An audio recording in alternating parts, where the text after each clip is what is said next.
So these are some 20-inch radius tracks here. Okay, we use this to bring the door up as high as possible. This guy has a photography and videography studio in here, so he wanted these up as high as possible. This was the largest radius track that we can do. So it's a 20-inch radius track. The verticals on this track are 71 inches tall to the seam. To the bottom of the horizontal track is 96 inches.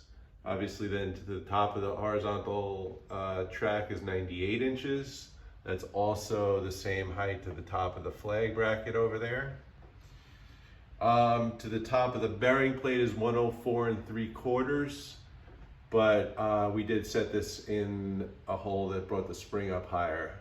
So we could have brought that down to 1 3/4 lower. So that would put that the top of that bearing plate at 103 even.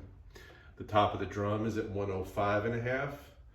If we had used the other slot there for to mount to the horizontal angle, we could have brought that number down by 1 3/4 inch, which, if I could do the math this quickly, sounds like 103 3/4 inch.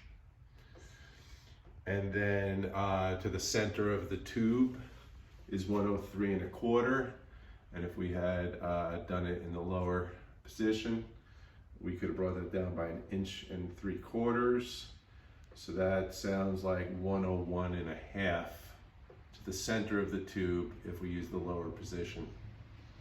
Okay, the max arc of the door when it goes up is at 102 1/2 inches. So these are 20-inch radius tracks from Clopay specifically. So things may vary from other manufacturers, but those are the parameters on these.